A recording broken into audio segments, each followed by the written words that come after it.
ویلنټاینز ډے یا سینټ ویلنټاینز ډے چې ځینې خلک د دغه اپاسټروفي نه علاوه ویلنټاین ډے هم وی ډے د محبت ورځ، د محبت عالمي ورځ، د مینې ورځ په 14 د فروری باندې نمانځل کیږي په مغرب کې، خو د ډېر وختونو نه خو په پاکستان کې او دغسې په مشرقي هیوادونو کې یا په اسلامي معاشرو کې یا په نورو هندو معاشرو کې دا ورځ نمانځل کیږي. د دې حوالې سره د دې د ابتدا حوالې سره 4-5 مختلف لیجنډز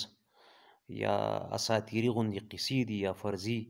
قصې دي چې یوه هم سبسټنشیټډ نه ده، یعنی ویل ډاکومنټډ یا پراپرلی ویریفاید قصه نه ده. یو خو دا چې د دې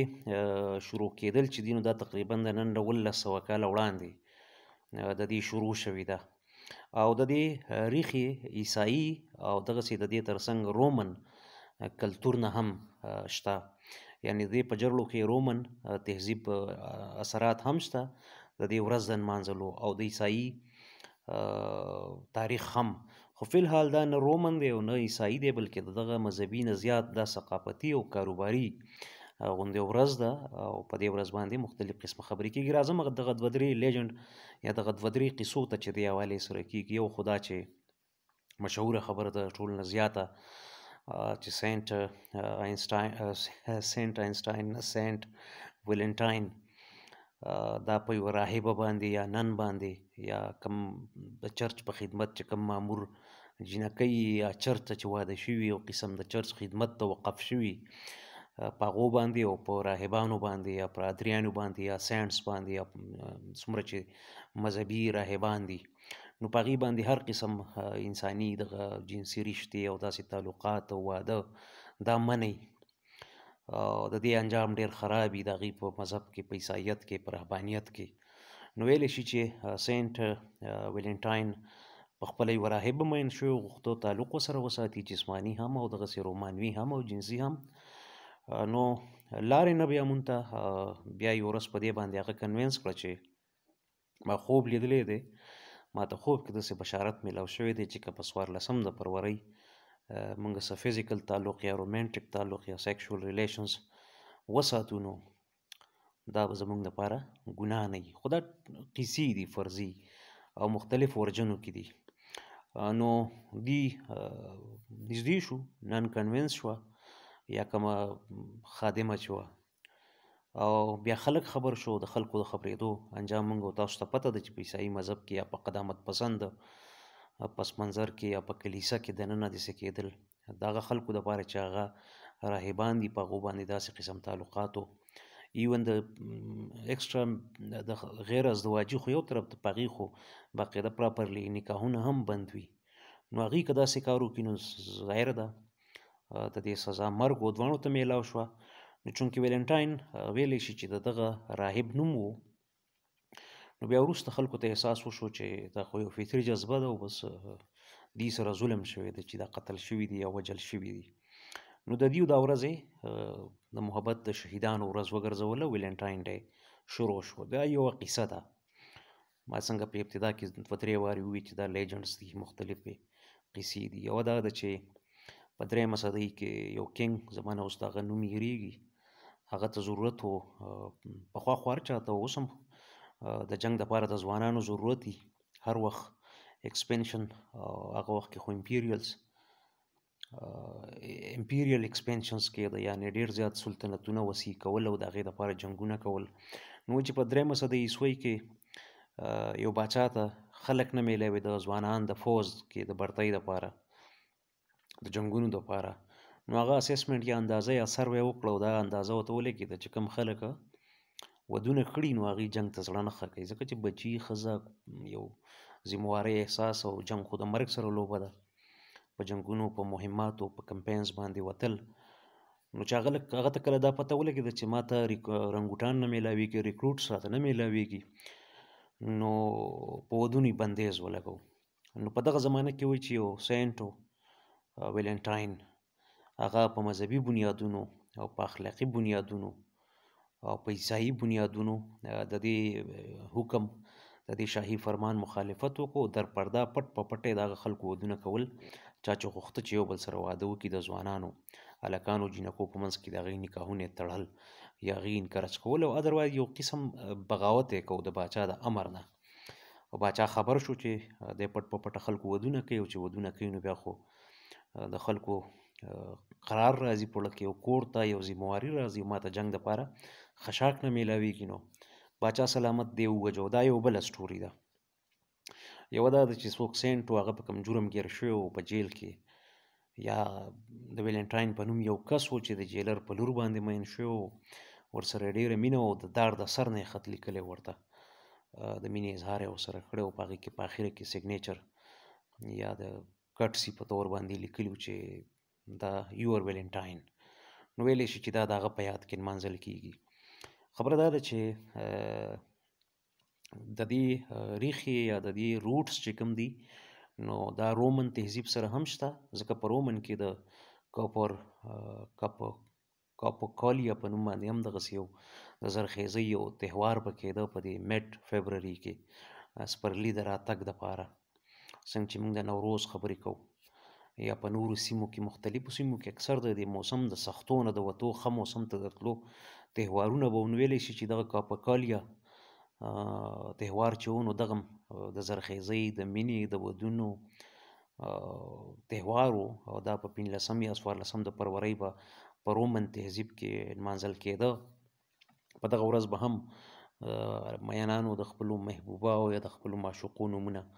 په خپلو لستوڼو په خپلو کپړو یا په خپل وجود پورې راځوړند کړي یا به یې لیکلي او یو بل سره به یې تحفې تحایف او د خوراک څیزونه یا یو بل سره ګرځېدل ډیټینګ دغه وخت سره دا به یې کېدل. بیا ظاهره ده چې دغه 2-3 قیسې پکې د عیسایت نه رالې یا د راهبانو سره تړلې خبرې رالې یا د ویلنټاین د دې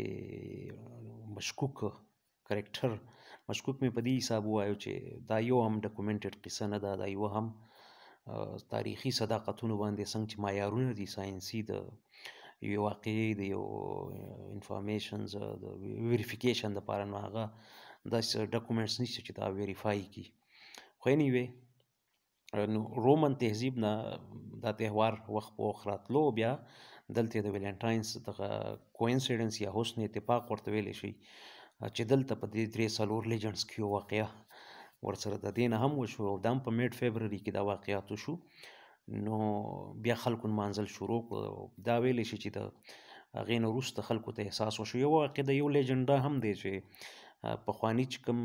مشرکان یا پولیتیسټ دغه رومنز وو نو هغې عیسایت نه قبلو. عیسایت په 2 یا 3 صدي عیسوي کې چې د عیسایت کافي وخت شوی او 200 کاله دی نه قبلو. په دې کې یو کس و هغه ویلنټاین نوم و او هغه عیسایت قبول کړو. نو ظاهره ده چې ارتداد یې وکړو مرتد شو او رومنز مشرکان چې وونه هغې وواژه چې ته د مذهب نه واوښتې. ویلنټاین نومې کس یې ووژو ځکه چې هغه عیسایت ته راغلی نو سزا ورته میلاو شو. خو بیا وروسته رومنز په خپله باندې ټول عیسایت قبول کو یا دغه عیسایي ایمان یې راوړو په عیسایت باندې. نو بیا هغې ته احساس وشو چې دا خو ټیک ټاک مذهب دی ټیک ټاک دین دی عیسایت او دا خو ډېر ښه خبره ده او موږ نه زیاتی شوی چې موږ په دې جرم باندې 100 یا 200 کاله وړاندې زموږ مشرانو یو قسم یو کس په دې بنیاد وجلی چې عیسایت ته تللی او عیسایت ته خو موږ ټول رالو. نو د هغې د کفارې یا تلافي یا د هغه یو قسم اظهار همدردۍ او د اظهار تعصب هم یو قسم ګریا یا په ځان باندې ملامتیا نو چې د هغه په یاد کې دا ورځ نمانځل شروع کړو. نو دا these are legends, these are folk stories related to the Valentine's Day or Valentine Day or Saint Valentine's Day. او څنګه چې ما ووي نو دا کومې ویریفاید نه دي خو فی الحال دا ورځ چې کوم ده نو دا زیاته نن سبا چې نمانځل کېږي نو دا کوم عیسایي یا رومن په تناظر کې یا په مذهبي تناظر کې نه نمانځل کېږي. دا خالص تجارتي او یو انټرنیشنل ثقافتي یا ګلوبلایزیشن حساب سره یو ثقافتي رنګ دی. نو په عیسایي هیوادونو کې یا عیسایي ټولنو کې یا موږ ویلی شو چې مغربي سیکولر لیبرل هیوادونو کې هم د دې شاته چونکې دغه خبرې نه کنسیډر کېږي چې یا دا چا د تلافۍ او ګریې او ماتم په طور باندې کوو موږ نه زیاتی شوی یا یو کس سره زیاتی شوی نو دغه مذهبي ټچونه د دې سینټس یا د پادریانو یا پادری حساب سره کم شاته اوس هغې دغه تناظر نه ساتي. که څه چې تاریخي طور ریلیټ کول یو ځان له خبره ده، د دې هغه انتراپولوژي کتل ځان له خبره ده، خو هغې دا فکر نه کوي چې داسې ده. بس هغې په یو سیکولر بنیادونو چونکې د هر څیز دپاره یو ورځ په څه ناسه حساب سره راجوړه ده، دې دپاره بس دا ورځ راجوړه ده، نو په دې ورځ باندې یو بل ته خوراکونه، ګفټونه، د مینې اظهارونه، ډیټینګز او دغه دې تر څنګ کارډز، ویلنټاین ډے کارډز، اوس خو چونکې ډیجیټل کارډز آنلاین او تھرو انټرنیټ ایکسچینج کیږي، ایموشنز او ایکسپریشنز، نو اوس یې بالکل هغه شکل یې بدل دی، ځکه مارکیټ کې کمرشل وایبیلیټي یا فاینانشل وایبیلیټي یا مارکیټیبیلیټي شته. ظاهره د ډېر څیزونه، ډېر کنټینټس او ډېر مواد، پروډکټس، اکټیویټیز دې سره ریلیټ دي، ایونټس دي، دا په ځینې هیوادونو کې سرکاري طور لمانځل کیږي. نو اوس د دې نه هغه مذهبي او تاریخي کلتوري ټچ نه، بلکې دا یو ثقافتي او دغسې د دې تر څنګ یو کاروباري او یو غیر مذهبي ورځ لمانځل کیږي چې د مینې په نوم باندې، او دې باندې څه کیږي هغه تاسو ته پته ده. پاکستان کې ځینې خلک د حیا ډے په طور لمانځي، هر چا خپل اختیار دی. ځینې هندوان وایي چې یاره موږ به د غواو سره کاو هګ ډے، چې یاره انوایرمنټل پروټیکشن او د انیمل رایټس او د انیمل ویلفیر یو بورډ دی، هغې فیصله کړې وه چې په دې ورځ باندې د مغربي تهذیب نفي وکړئ، تاسو غواګانو له غاړی ورکړئ چې دا مور ده یا نیچر سره یا زموږ مذهبي طور مدر کاو چې ورته وایي. بهرحال دغه ځان نه بیا جداګانه بحثونه دي، ځانګړي بحثونه دي، ورباندې اوږده بحثونه کیدای شي. ما غوښتل چې د ویلنټاین ډے په تاریخ باندې او د دې سره تړلي څه لیجنډز چې کومې یا فوک سټوریز دي چې هغه تاسو سره لږ ډېر معلومات شریک کړم. باقي څوک یې نمانځي نو کور دې وداني، او که څوک یې نه نمانځي هم کور دې وداني.